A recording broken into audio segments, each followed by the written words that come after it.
Pessoas que têm experiências de vulnerabilidade social mesmo, inclusive de situação de rua, totalmente desamparada, crianças que viveram em situações, inclusive de orfanatos, com experiências ruins nesses lugares, porque eu não estou dizendo que todos esses lugares a criança vai ter uma experiência ruim, mas já existe uma experiência vivida por eles, né, de uma outra família, de um lugar em que, dependendo de como é esse cérebro, ele pode interpretar essa vivência. E também vulnerabilidade de doença.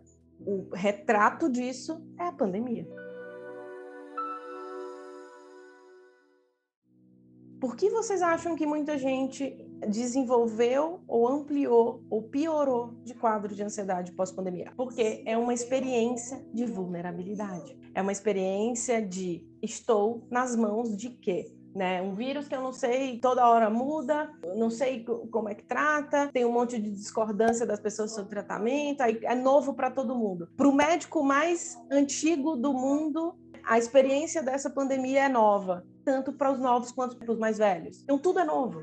E aí a pessoa fica, bom, tudo é novo, que medo, não conheço isso. E, portanto, por conta de ser uma experiência de vulnerabilidade, ela ativa os nossos circuitos de medo, os nossos circuitos de reatividade, de proteção. E como eu não me sinto protegido por nenhum lugar, eu começo a ficar mais ansiosa. Por isso que a situação, por exemplo, discussões sobre posicionamentos políticos, né, posicionamentos partidários, especialmente isso, né, que a gente tem vivido, é muito presente no nosso país, independente, e aqui não vamos, por favor, não comecem nada sobre partidos e sobre nada disso, mas as discussões deixam as pessoas, independente da opinião delas, se sentindo vulneráveis. Quando você se sente precisando brigar, precisando discutir, que você se sente sem muito norte, o cérebro entende como insegurança e faz sentido toda essa história, tudo aquilo que a gente está contando e as nossas vivências e as vivências sociais, por exemplo,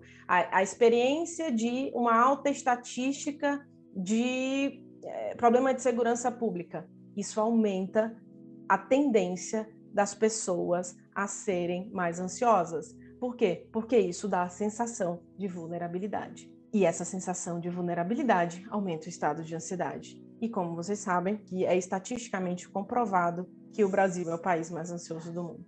E aí, a pandemia é apenas um exemplo, mas algumas pessoas, inclusive com vivências de familiares, com quadros, com algumas outras doenças orgânicas, podem, de fato, se sentir vulneráveis. Tem um caso muito recente do meu conhecimento de uma pessoa em que a mãe desenvolveu um quadro cerebral grave e ela entrou em um quadro ansioso por estudar várias coisas, começou a estudar a probabilidade dela ter e começou a ficar muito ansiosa, se sentindo vulnerável e incapaz de ter uma história diferente. A pessoa se sente vulnerável àquilo e, portanto, acredita que vai ter uma história igual.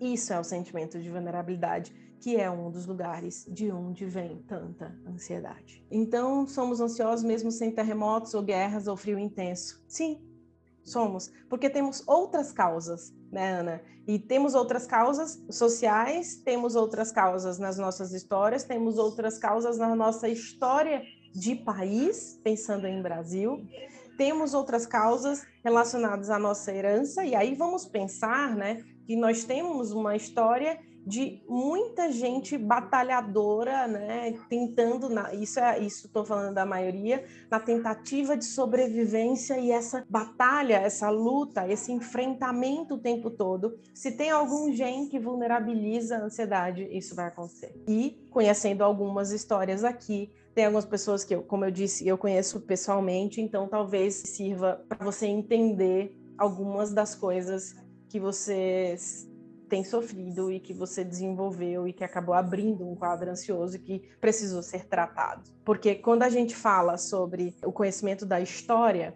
a gente também começa a ter propriedade. Quando a gente começa a entender motivos, a gente começa a ter poder de ação. Aí eu não preciso entrar num mecanismo de, puxa, eu sofri muito, nossa, como foi difícil, eu tive tal. Não, eu começo a saber que eu tive, putz, verdade, eu vivi isso, vivi aquilo.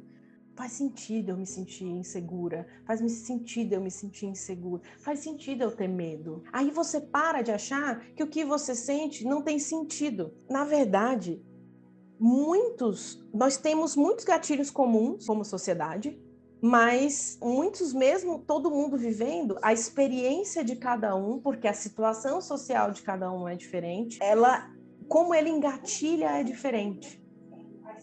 E é por isso que a gente não pode julgar alguém.